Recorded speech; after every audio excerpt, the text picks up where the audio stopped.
Every year, a fallen flower girl is sent into the mountain cave to marry the god, in order to bless the village with good weather, food, and clothing. However, women in the village often flee in fear to avoid being chosen, because no woman who enters the cave has ever returned alive. But this year, something is different. A young girl goes against tradition. Instead of fleeing, she approaches the village chief and declares that she wants to marry the god. The village chief is shocked. He reminds her that her own sister was sent into the cave just last year and never came back. He refuses to allow another girl from the same family to be sacrificed. Little does he know, the girl's true intention is not to wed the god, but to uncover the truth behind her sister's mysterious disappearance. She begs the village chief again and again, pleading to be allowed into the cave. She insists that she wishes to offer herself to the god for the sake of the village's prosperity. Moved by her persistence, the village chief finally agrees. He instructs Yunyang to take the girl into the house for a physical examination, but as they prepare her, a few strange books are discovered on the girl's bed. Yunyang confronts her suspiciously. "Tell me the truth, sister. Are you still pure?" The girl calmly explains that she found the books to learn ways to communicate with the gods. She insists she has no other intentions. She also reveals that a master once read her fortune and told her she is destined to be lucky, that she will surely conceive the god's child. After changing her clothes, Yunyang checks the girl's body and confirms she is indeed still a virgin. Satisfied,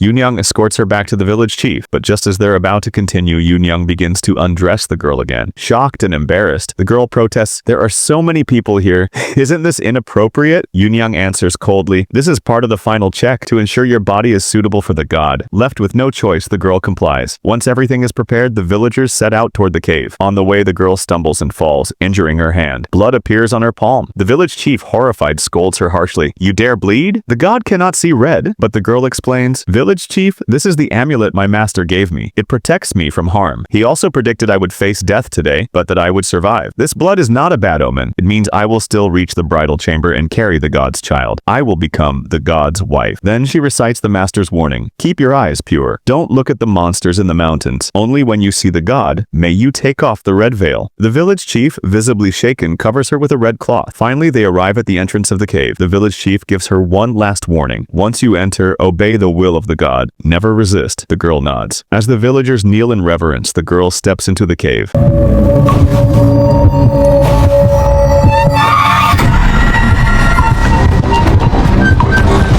就是这儿，我哈东的秘密就在眼前。